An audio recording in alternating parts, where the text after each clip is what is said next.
Leonardo Corro. Hoy vamos a platicar sobre las comunidades primitivas y la relación con la economía.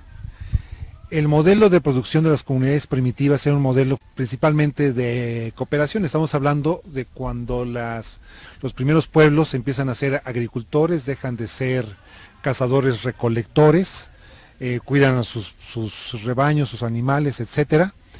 Y al mismo tiempo realizan una producción que vamos a llamar de carácter autárquico, es decir, la comunidad produce para la propia comunidad los bienes que se requieren pues para la vida de toda la gente, de los niños, de las mujeres, de los ancianos, de los hombres, y poco a poco se van dando ciertas diferencias en cuanto a las actividades, lo que se conoce como la división del trabajo.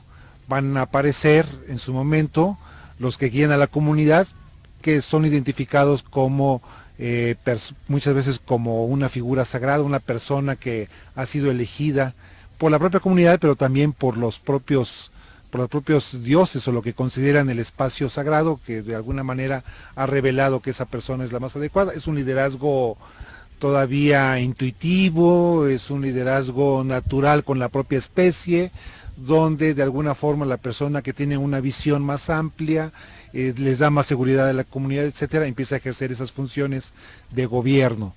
Y por otra parte tenemos a los que empiezan a proteger a los pueblos, que son los guerreros.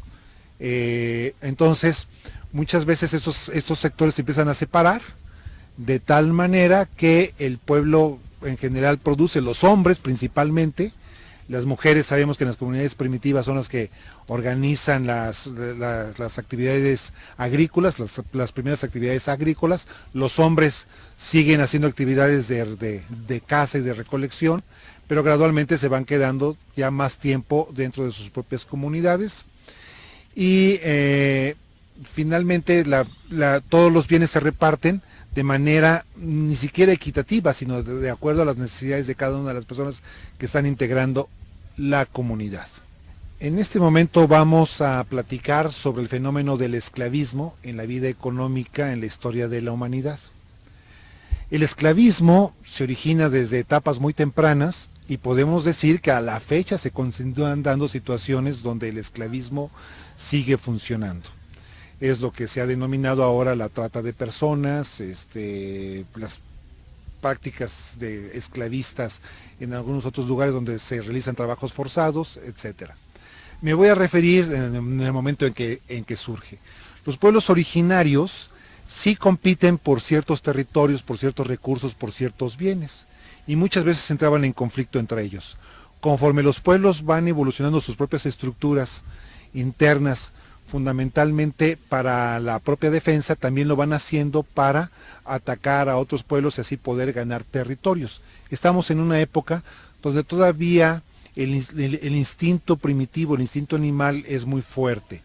¿Por qué? Lo vemos en todas las especies de los animales, donde compiten por el propio territorio y el perdedor es alejado del territorio. Esto permite, en términos biológicos, que se vayan diferenciando los distintos grupos y la especie vaya aumentando y vaya poblando diversos espacios, lo cual pues asegura la conservación de los códigos genéticos y su reproducción, ¿verdad? A la larga. Bueno, esa misma condición está muy metida en los primeros pueblos. El desarrollo de las propias capacidades humanas, había estas competencias por los territorios, pero luego descubrieron que era interesante que los dominados trabajaran para los que habían dominado, es decir, los vencedores de alguna forma se apropiaban de la fuerza de trabajo de los dominados y empezaban a aprovecharse de ella.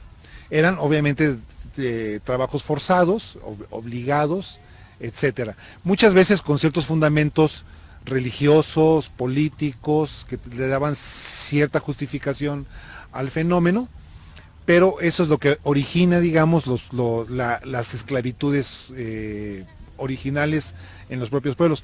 Tendría que llegar el Imperio Romano, que también mantenía esclavos, pero que empezó a regular un poco de qué manera se permitía que los esclavos existieran y cuándo ya no era permisible el asunto. de tal forma que vamos viendo en Roma que hay antiguos esclavos que empiezan a ser libertos y empiezan a funcionar en otras tareas económicas.